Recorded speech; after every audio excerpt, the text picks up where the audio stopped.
एकादशी के विषय में। और हाँ, सबकी जो परेशानी है, प्रॉब्लम है कि लक्ष्मी घर में टिकती नहीं है, आती नहीं है, इसके संदर्भ में भी देवसैनी एकादशी के दिन हम क्या कर सकते हैं, ये मोस्ट इंपॉर्टेंट आपके लिए वीडियो होने वाला है। तो आप सबसे मेरा निवेदन है कि आप जो व्रत करते हैं वो भी, और जो व्रत नहीं भी करते हैं, वैसे करना चाहिए फर्स्ट ऑफ ऑल कि हम लोग व्रत करें। नहीं भी करते हैं तो ये उपाय आप अवश्य करें, जिससे आपके परिवार, सनातनी परिवारों में सुख समृद्धि बनी रहे। तो ये बहुत आवश्यक एक वीडियो है। इस वीडियो को देवसैनी एकादशी से पहले, जिसमें कंफ्यूजन है कि 16 को है कि 17 को, 16 को है कि 17 को है, इसको भी हम आपको बताएंगे।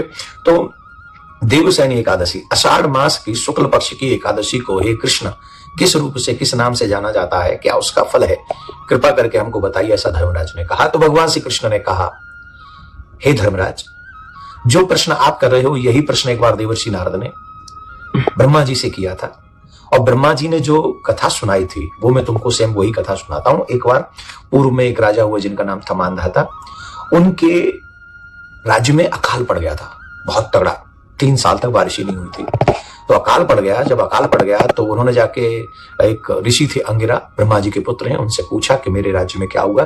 तो उन्होंने कहा कि देखो ये सतयुग है, यहाँ छोटे से पाप को भी बहुत बड़े रूप से दंड मिलता है। ये सतयुग है ना। कलयुग में ध्यान से सुना, ये भी बात मोस्ट इंपॉर्टेंट है, सतयुग में छोटा पाप करोगे तो उसका दंड भी बड़ा मिलेगा, और कलयुग में बड़े से बड़े पाप को भी परमात्मा इसलिए क्षमा कर देते हैं कि कलयुग का प्राणी है, छोटा सा दंड देते हैं। तो इसका मतलब है बड़ा सत्कर्म, अगर छोटा छोटा सत्कर्म भी करेंगे, एकादशी का व्रत करेंगे, तो सहज में हमारा कल्याण हो सकता है। इसका मतलब नहीं पाप खूब करो, पाप करोगे तो छोटा भी दंड मिलेगा। तो कलयुग में वो लोग बड़ा दंड सहने योग्य थे, सतयुग में हम लोग छोटा, वो कोरोना भी नहीं सह पाते, समझ रहे हैं ना। तो इसलिए पाप से निवृत्ति, दूरियां बना के रखें और अच्छाई को ज्यादा से ज्यादा करें, जिससे कलयुग में छोटा नाम आधार, छोटा सा नाम जपो और कल्याण हो जाएगा। इतना बड़ा फल लाभ है कलयुग में। तो इसलिए बोले तुम्हारे राज्य में कोई ना कोई कार्य तो ऐसा हो रहा है जो नहीं होना चाहिए। तो उन्होंने बताया कि कुछ ऐसा हो रहा है। तो बोले महाराज मैं क्या करूं उस प्रजा को दुख से बचाने के लिए, चारों तरफ त्राहिमाम मचा हुआ है, अकाल के कारण लोगों को कष्ट सहन करना पड़ रहा है। तो उन्होंने कहा कि देखो, आषाढ़ मास की शुक्ल पक्ष की जो एकादशी है ना, जिसे देवसैनी एकादशी कहते हैं, तुम उसका व्रत करो। तुम उसका व्रत करोगे तो निश्चित तौर पर उसका फल मिलेगा तुम्हें। तो राजा ने ऋषि के कहने से व्रत किया एकादशी का, देवसैनी एकादशी का व्रत किया।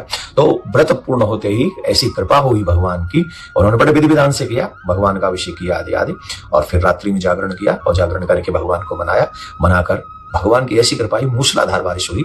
और राजा ने जिस उद्देश्य से कार्य किया था, तो वो कार्य क्या था, उद्देश्य क्या था? उद्देश्य ये था कि मेरे प्रजा का जो कष्ट है, अकाल के रूप में जो पड़ा हुआ है, जो भोजन इत्यादि की व्यवस्था नहीं हो पा रही है, वो दूर हो जाए। तो बारिश हुई और वो सब दूर हो गया। इसका मतलब है जो मैं उपाय बताने जा रहा हूं आपको कि आपके घर में लक्ष्मी आए और टिके, उसका फल ये देख लो। ये कथा भी यही हमको बता रही है।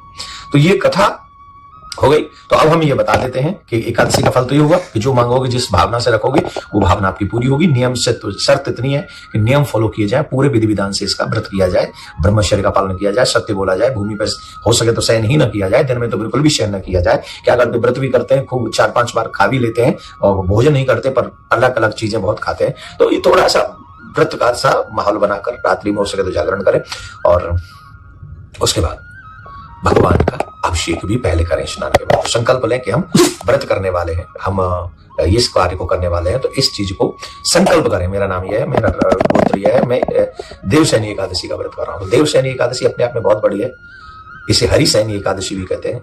भगवान नारायण 4 महीने के लिए विश्राम करने जा रहे हैं, जिसे चातुर्मास कहते हैं। साधु संत यात्रा भी बंद कर देते हैं इन दिनों में शुभ कार्य करना बंद कर देते हैं। और हाँ, एक बात है, यात्रा भी नहीं करनी चाहिए इन 4 महीनों में, लेकिन ये सारे तीर्थ जो है 4 महीने कहा के बस जाते हैं, बोले ब्रज में आकर बस जाते हैं। तो इन दिनों में ब्रज में वास करने का बहुत बड़ा, ब्रज की यात्रा करने का बहुत बड़ा लाभ होता है।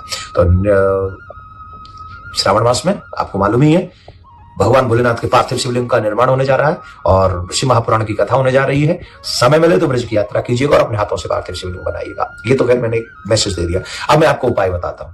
पहले बताता हूं एकादशी कब है। एकादशी हम लोग 17 तारीख को, 17 जुलाई को मनाएंगे। तो 17 जुलाई को आप देवसैनी एकादशी व्रत करें, और इसका पारायण होगा 18 जुलाई को। तो मैं पारायण का समय बताऊंगा, पहले आप सुने ये उपाय, जिससे आपके घर में लक्ष्मी ठहर जाए। तो लक्ष्मी कैसे ठहरेगी? तो आप एक कार्य कीजिएगा कि एकादशी का व्रत जब करें, ब्रह्म मुहूर्त में जब आप उठें, स्नान करें, स्नान के बाद में दक्षिण मुखी शंख लें, और दक्षिण मुखी शंख में लेकर शंख से भगवान विष्णु का अभिषेक करें पंचामृत से। पंचामृत से अभिषेक करें, और जब आप पंचामृत से भगवान विष्णु का, लक्ष्मी मां का अभिषेक करेंगे तो इससे मां लक्ष्मी बहुत शीघ्र प्रसन्न होंगी और मां लक्ष्मी आपके घर में निवास करने का निश्चय करेंगे। दूसरा और एक उपाय बताता हूं कि जब पूजन हो जाए, पूजन करके मां लक्ष्मी का, नारायण भगवान का पूजन करके, मीन्स राधा कृष्ण का पूजन करके, मीन्स सीताराम जी का पूजन करके, समझ गए, उनका पूजन करके आप उन पर ₹1.25, या तो ₹1.25 तो मिलेगा नहीं तो ₹11 ले लें, और चांदी का सिक्का हो तो चांदी का सिक्का ले लें, और वो नारायण भगवान के ऊपर, लक्ष्मी जी के ऊपर, राधा कृष्ण जी के ऊपर, प्रियाकांत जी के ऊपर ऐसे न्यौछावर करें, और न्यौछावर करके वहीं रख दें, और जब पारायण करें दूसरे दिन तब वहां से उसको लें और लाल वस्त्र में या पीले वस्त्र में, पीला वस्त्र ज्यादा शुभ है, पीले वस्त्र में लें, भगवान को पीला रंग ज्यादा पसंद है, नारायण भगवान को, तो पीले वस्त्र में बांध कर वो जो धन है वो पोटली ले, और वो जहां आप धन रखते हैं, तिजोरी कहते हैं, खजाना कहते हैं, जोरी कहते हैं, वहां रख दे।